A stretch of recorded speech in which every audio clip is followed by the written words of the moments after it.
आगरा में समाजवादी पार्टी के राष्ट्रीय अध्यक्ष अखिलेश यादव ने बजट को लेकर केंद्र और प्रदेश सरकार पर जोरदार हमला बोला है। उन्होंने कहा कि ताजनगरी का मशहूर जूता उद्योग आज भी संकट में है, लेकिन बजट में व्यापारियों को कोई ठोस राहत नहीं दी गई है। ताजनगरी आगरा पहुंचे समाजवादी पार्टी के राष्ट्रीय अध्यक्ष अखिलेश यादव ने केंद्र और प्रदेश सरकार के बजट पर तीखा हमला बोला। उन्होंने कहा कि यह बजट आम जनता, व्यापारियों और किसानों के साथ छलावा है।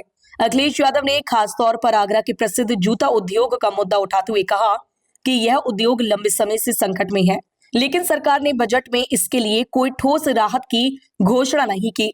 उन्होंने आरोप लगाया कि स्मार्ट सिटी और पर्यटन विकास के नाम पर बड़े बड़े दावे किए जाते हैं, लेकिन शहर की जनता आज भी जाम, प्रदूषण और अव्यवस्था से जूझ रही है।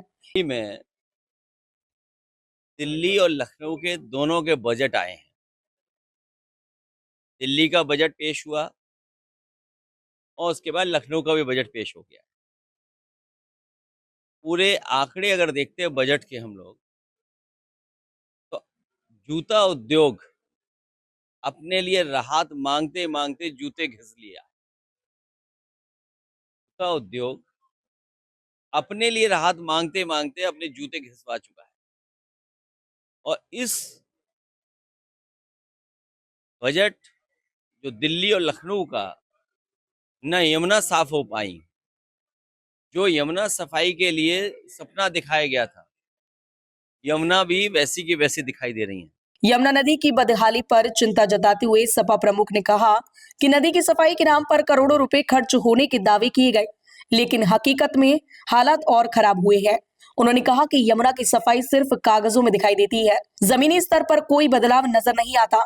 शिक्षा बजट और स्किल डेवलपमेंट योजनाओं पर सवाल उठाते हुए अखिलेश यादव ने कहा कि भारी भरकम बजट के बावजूद स्कूल बंद हो रहे हैं और शिक्षा की गुणवत्ता लगातार गिर रही है। उन्होंने सरकार पर प्रचार में ज्यादा और धरातल पर कम काम करने का आरोप लगाया। किसानों की समस्याओं को उठाते हुए उन्होंने अमेरिका के साथ हुई कृषि डील पर भी स्पष्टता मांगी और कहा कि आलू कारोबार और कृषि व्यापार के लिए सरकार के पास कोई ठोस नीति नहीं है। को क्या मदद मिली होगी, काश्तकार को क्या मदद दी है इन्होंने? बिजली महंगी, स्वास्थ्य सेवाएं ठप बिल्कुल। और जितना विकास समाजवादियों ने किया था, मान लिया उदाहरण के लिए मेट्रो, उतनी ही चल रही जितना समाजवादियों ने दिया था। ताजमहल के आसपास उतना ही विकास दिखाई दे रहा है जो समाजवादियों ने किया था। ये अपनी तरफ से कोई नया विकास कार्य नहीं करा पाए। केवल मुगल म्यूजियम का नाम छत्रपति शिवाजी महाराज जी के नाम से कर दिया और वहां का एयर कंडीशन, वहां के काम, वहां के तमाम चीजें जैसी थी वैसी ही बर्बाद हो गई हैं।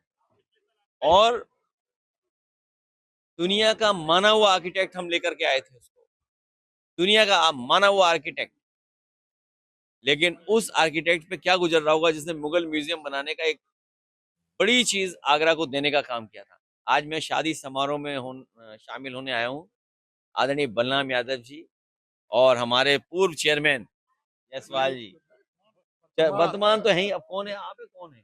5 बार के परिवार में ही चेयरमैन है साहब, लगातार जायसवाल जी। इनके पारिवारिक कार्यक्रमों में मुगल म्यूजियम और मेट्रो प्रोजेक्ट का जिक्र करते हुए अखिलेश यादव ने कहा कि केवल नाम बदलने से विकास नहीं होता। उन्होंने अंत में पीडीए, पिछड़ा, दलित और अल्पसंख्यक को एकजुट होकर भाजपा की राजनीति का जवाब देने का आह्वान किया। मुन्यूज के लिए विकास यादव की रिपोर्ट।